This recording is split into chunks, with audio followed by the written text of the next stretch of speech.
Bom, aí vamos falar um pouquinho sobre conservação, né, do momento angular, tá? Então a gente tinha conservação do momento linear, né, e a gente tem também a conservação do momento angular. Então, quando o torque externo resultante que atua sobre um sistema é igual a zero, o momento angular do sistema permanece constante, né? Então, a gente falou, se o torque for diferente, a gente tem que a derivada, né, a taxa de variação do momento angular com o tempo é igual ao torque.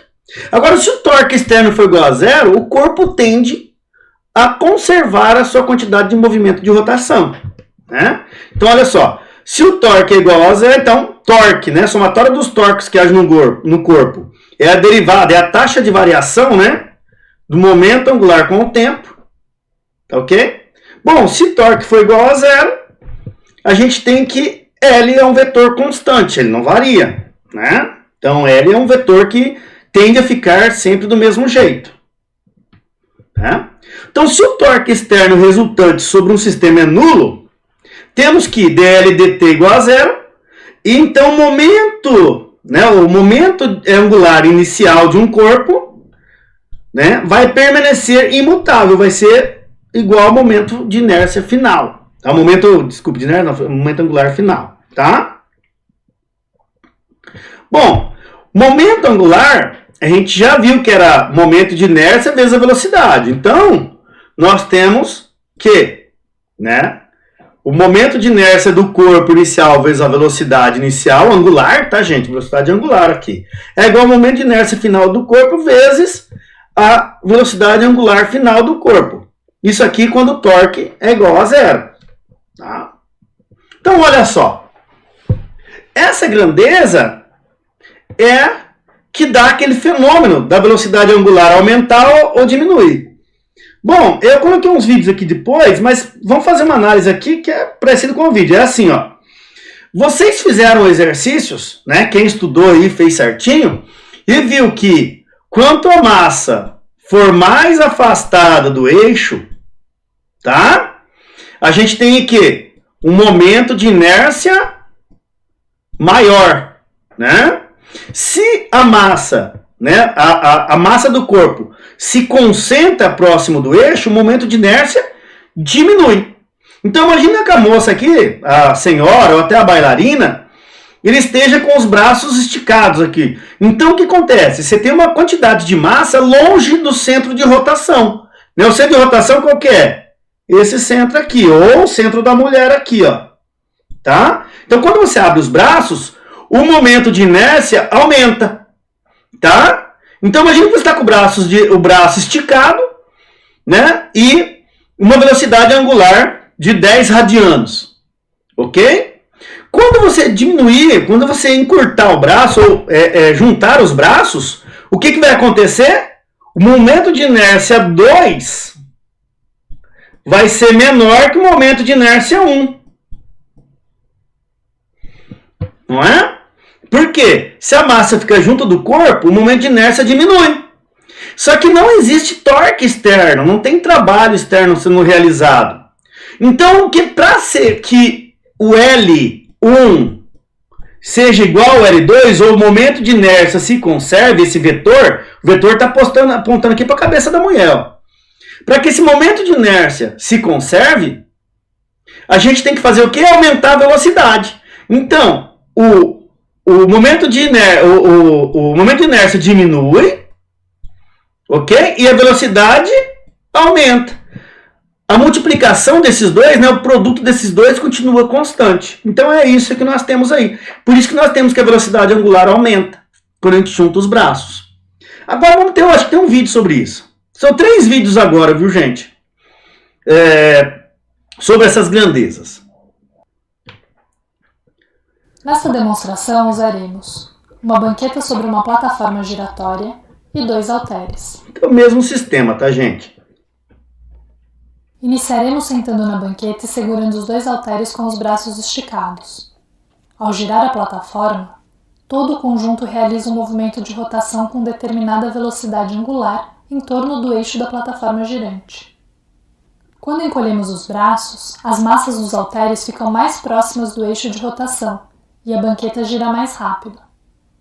Isso acontece pois o momento de inércia de um corpo depende da distribuição das massas, ou seja, quanto mais próxima a massa estiver do eixo de rotação, menor será o momento de inércia deste corpo.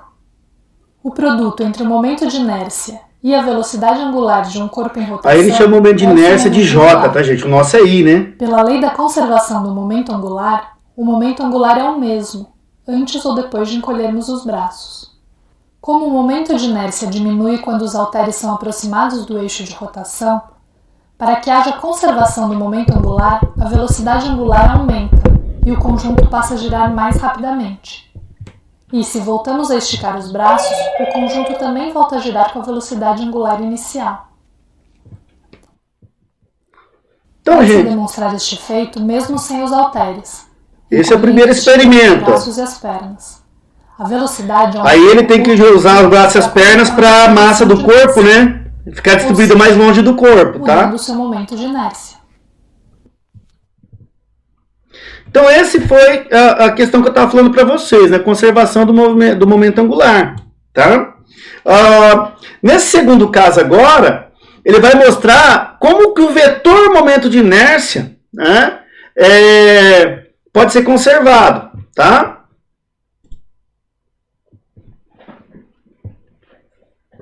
Neste experimento usaremos uma banqueta sobre uma plataforma giratória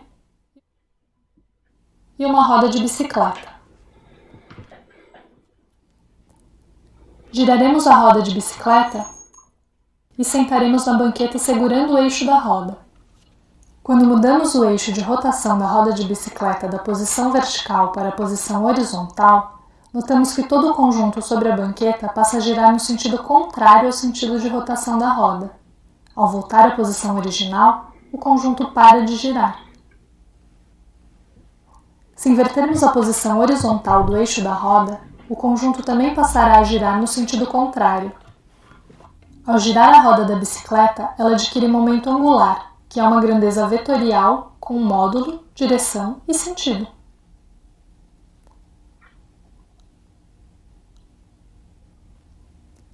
O vetor momento angular da roda se encontra na direção do eixo de rotação. Quando mudamos a posição do eixo da roda da direção horizontal para a vertical, alteramos também a direção do vetor momento angular. Para conservar o momento angular do conjunto todo, a plataforma girante passa a girar com o vetor momento angular no sentido inverso ao da roda, e dessa forma toda a plataforma que estava parada começa a girar. Pode-se notar que a velocidade angular de rotação do conjunto todo é menor do que a velocidade angular da roda de bicicleta, pois o momento de inércia do conjunto é muito maior comparado com o momento de inércia da roda. O mesmo efeito pode ser observado quando seguramos a roda girante em apenas uma das pontas do eixo e a posicionamos em cima da cabeça.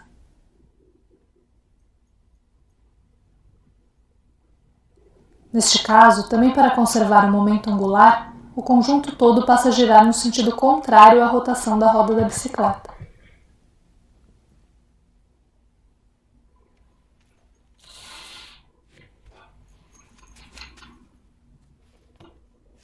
Esse é um fenômeno bem legal, né? Que a gente vê que o vetor momento angular está na horizontal. Então, quando você coloca ele na vertical, ele tenta se anular. Então, ele tenta gerar um momento de inércia contrário. Porque não existia momento de inércia, ou quer dizer, momento de inércia não, gente, momento angular na vertical. Né? Então, por isso que o conjunto todo gira. Né? Então, é bem legal mesmo. Que isso aí comprova, né, o que a gente está falando sobre a questão do vetor, da conservação, né, do vetor momento angular. Tá? Esse terceiro vídeo agora, ele é sobre, eu acho que é sobre o movimento de precessão, né? Eu acho que tem mais 1 ou 2 vídeos aí. E nós não vamos fazer exercício sobre precessão, também não faz parte do nosso conteúdo, mas a precessão ela é interessante, né? Para a gente ver esse fenômeno de conservação do momento angular, tá? Então aqui nós temos aqui, né, a precessão, é um movimento simples de precessão, né? Para este experimento usaremos uma roda de bicicleta com uma corda amarrada numa das extremidades do eixo. Aí eu falei para vocês por que a gente é mais difícil cair, né? Quando a gente está da bicicleta, quando a gente está segurando a corda e andando de bicicleta, né? do eixo. por causa da força-peso aplicada no centro de gravidade da roda, ela cai com o eixo na direção vertical. Bem óbvio, né, gente? Bem óbvio, né? Em seguida, giraremos a roda num certo sentido de rotação e com certa velocidade angular. Segurando a roda apenas pela corda, vemos que o disco não cai, porém, ele executa um movimento giratório em torno da corda, chamado de movimento de precessão. Por causa do movimento de rotação da roda, ele cria um momento angular, que é representado por um vetor na mesma direção do eixo da roda. A força-peso cria um torque sobre a roda, que tende a mudar esta direção do vetor momento angular. Para compensar esta mudança, a roda começa a precessionar. Se girarmos a roda num sentido contrário, agora com certa velocidade angular no sentido oposto, podemos ver que a roda passará a precessionar no sentido contrário. Este efeito, chamado de conservação do momento angular, explica por que é mais fácil se manter na vertical numa bicicleta quando as rodas estão girando. Quanto maior a velocidade angular das rodas, mais difícil de cair ou de mudar a direção do vetor momento angular.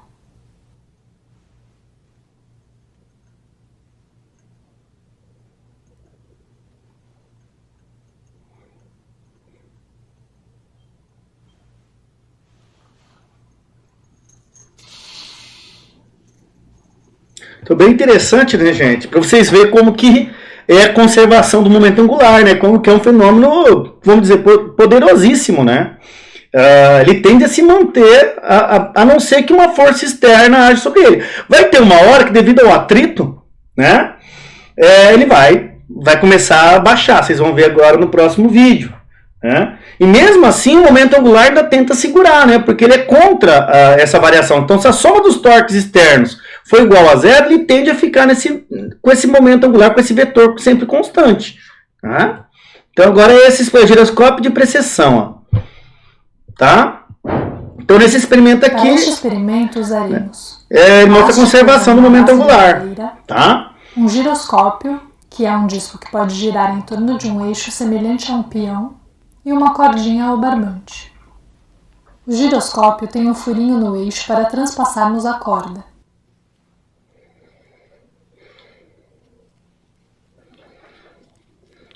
Ao girar o disco, a corda é enrolada no eixo. E quando puxamos com força, o disco gira em alta velocidade angular. Por causa da inércia de rotação, o disco tende a conservar este movimento de rotação com o seu eixo apontando sempre para a mesma direção. Esse efeito faz com que o giroscópio se mantenha em pé, mesmo apoiado em apenas um ponto no suporte de madeira. Porém, após alguns segundos, o giroscópio passa a executar um movimento cônico em torno do ponto de apoio, chamado de movimento de precessão. Isso acontece por causa da força da gravidade, força-peso, que aplica um torque sobre o centro de gravidade do disco. Mesmo numa posição quase horizontal do eixo de rotação, o disco não cai, mas descreve o movimento de precessão. Com o passar do tempo, por causa dos atritos, o disco diminui a sua velocidade angular até cair do suporte. Ou seja, o movimento de precessão do disco acontece por causa da força de gravidade que age sobre o disco. Se não houvesse a força da gravidade, não haveria movimento de precessão, e o disco manteria a posição do eixo inalterado. Bom, gente, são legais esses vídeos, né? E ele mostra, assim, com mais clareza, a conservação dessa grandeza, né, que a gente está estudando hoje, que é o momento angular. Tá? Assim como o momento linear, existe uma quantidade de movimento rotacional, no caso linear, né, movimento linear, que é conservado. E só vai mudar se tiver uma força externa, né, agindo sobre. No último vídeo a gente viu que tem uma força externa, até nos outros, né, mas no último é mais claro, que é a gravidade. Então, esse momento de precessão é bem importante, né, para a gente entender a conservação do momento angular. E quando nós temos torque externo, né, então a variação do momento angular, né, vai ser igual a esse torque. Né? A taxa de variação, né, que é derivada do momento angular, vai ser igual a esse torque, tá, gente? Então, essa aí seria digamos assim, a lei da inércia pro movimento de rotação, né? Um corpo tende a ficar com um movimento angular constante desde que algum torque não haja sobre o corpo, né? Ok? Mas vamos lá, vamos pegar, acho que tem um exemplo aqui, ó, 1 ou 2, né? E o exemplo 10, 11, tá terminando, tá, gente? Qualquer um pode ser um bailarino, um acrobata, um professor de física. Opa, qualquer um pode ser um bailarino. Um acrobata, professor de física, está em pé sobre o centro de uma mesa girante, mantendo os braços estendidos horizontalmente, com um halter de 5 kg em cada mão. Ele está girando em torno de um eixo vertical e completa uma volta em 2 segundos. Tá? Então ele completa uma volta em 2 segundos, tem 2 halteres aí, etc. Você vai ver a figura daqui a pouco. Calcule a nova velocidade angular do professor quando ele aproxima os 2 halteres do estômago. É o caso da moça lá que estava com os halteres sentada, né? Ou o primeiro vídeo ali. Tá? E discuta como modifica sua energia cinética. Se o momento de inércia em halteres é igual sem os halteres, não só do corpo do cara com o braço esticado, é de 3 kg metro quadrado. Quando seus braços estão estendidos, diminuído para 2,2 metro quadrado quando suas mãos estão próximas ao estômago. Tá. Os halteres estão inicialmente a uma distância de 1 metro do eixo e a distância final é 0,5.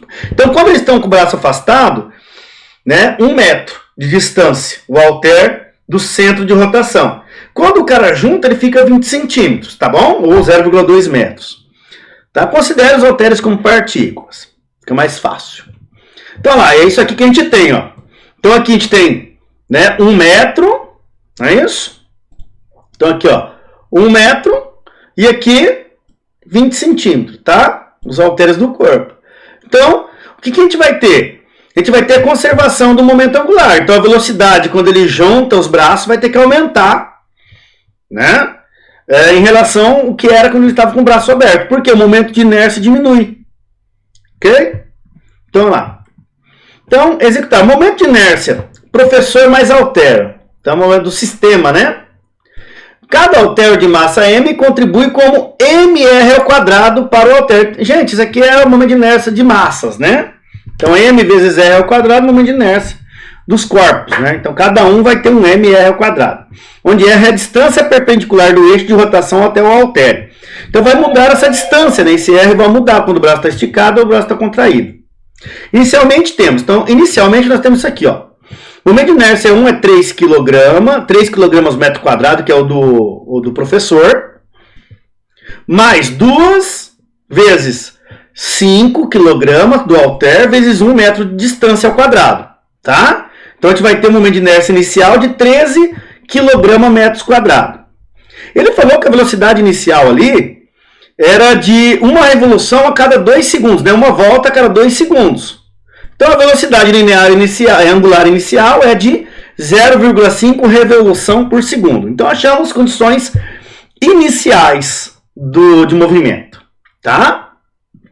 Bom, então o momento de inércia inicial, de inércia final será. Então, agora, para calcular o momento de inércia final, a gente tem o quê? 2,2 kg metro quadrado, né? Quando o homem está com o braço contraído, mais 2 vezes, né? Que são 2 halteres, não é isso? Só que agora a distância é 20 centímetros, ó, em metros, né? Então vai dar o total de 2,6 kg. Olha como a diferença, né? Como diminuiu o momento de inércia, né? A massa continua sendo a mesma, mas o momento de inércia muda drasticamente, né? Então dá pra gente fazer o quê? Achar a velocidade angular final, né? Então a gente sabe que momento de inércia inicial vezes velocidade angular inicial é igual ao momento de inércia final vezes velocidade angular final. Então, a gente só isolou aqui, passou o momento de inércia aqui, ó, dividindo. Então, 13 vezes tal, vezes 0,5 revoluções, que é a velocidade, né? Dividido por 2,6, que é o momento de inércia final, a gente teve aqui uma velocidade de 2,5 revolução por segundo. Olha só como que aumenta, né? Ele dava meia volta por segundo. Agora ele dá 2 voltas e meia. Ok? Então, houve um aumento da velocidade angular com o decréscimo do momento de inércia. E a energia, né? Então, aqui ele fala da energia. Então, se você usar essas grandezas para calcular a energia cinética, então pega o momento de inércia inicial, velocidade inicial, você vai ver que vai dar 64 joules, tá? E se você calcular a final, né? Ok? Você vai ter então os valores do momento de inércia final, tá aqui. Ok? E a velocidade angular final, 2,5 ao quadrado, acho que é isso. Vai dar 320 joules. Observe que há uma diferença, né? Há uma diferença nessa energia, né? Bom, e aqui é o seguinte, os halteres não se mexem sozinhos. O professor tem que gastar a energia do seu feijão que ele comeu, né, energia química, para poder puxar os halteres perto do seu corpo. Né?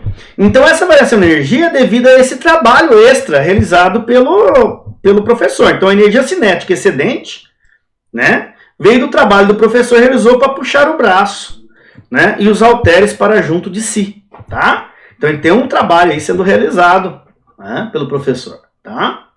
Ok? Acho que tem mais um exercício aqui, né? A figura 10.30 mostra dois discos. Um deles, A, é o volante de um motor, e o outro, B, é o disco ligado ao eixo de transmissão. Seus momentos de inércia são A e B. Tá? Inicialmente, eles estão girando com a mesma velocidade angular, A e B, respectivamente, só que eles têm momento de inércia diferente. Né? A seguir, empurramos os dois discos juntos, aplicando forças que atuam ao longo do eixo. Esse aqui é um acoplamento, tá, gente? De modo que, sobre nenhum dos dois discos surge torque em relação ao eixo, tá? Então, na verdade, você vai ter um acoplamento mesmo. Os discos se deslocam unidos e acabam atingindo a mesma velocidade angular final. Então, eles tinham a mesma velocidade inicial e agora, né, eles vão atingir a mesma velocidade final, ômega, tá? Deduz a expressão para ômega. Então, nós temos aqui, ó, então, inicial, nós temos um momento de inércia do eixo 1 e do eixo 2, né? E eles vão estar unidos. Então, agora, o momento de inércia, o que é? Do sistema é a soma do momento de inércia dos dois corpos, tá? Então, essa que é a ideia. Então, ó, nós temos que momento de inércia do corpo A vezes a velocidade do corpo A, momento de inércia do corpo B mais a velocidade angular do corpo B, né? Isso aqui é o L1, LA, né? E o LB, não é isso? Vai ser igual ao quê? Ao sistema final. Qual que é o sistema final? A soma dos dois, momento de inércia, agora acoplado, virou uma peça única, e você tem agora a velocidade desse conjunto. Professor, pode ser mesmo? Pode ser, mas eu acho muito difícil, né? Então, na verdade, a gente tem essa nova velocidade angular, né? Vai ser IA ômega A mais IB ômega B, tá? Dividido por IA mais IB. Então, essa é a expressão que nos dá essa nova velocidade angular. Então, mesmo que as velocidades A e B sejam diferentes, através dessa expressão dá para a gente achar, né, a velocidade final após o acoplamento. Tá? Então, existem vários dispositivos, né, equipamentos na metalmecânica, por exemplo, que utilizam desse tipo de acoplamento aí para variar a sua velocidade angular. Tá? E aí tem um exemplo aí depois que se utiliza desses valores aqui para fazer numericamente. Tá? Eu acho que é o próximo exemplo. Gente, é isso. Ficou longo pra caramba. Muito obrigado, tá? E espero que tenha ajudado.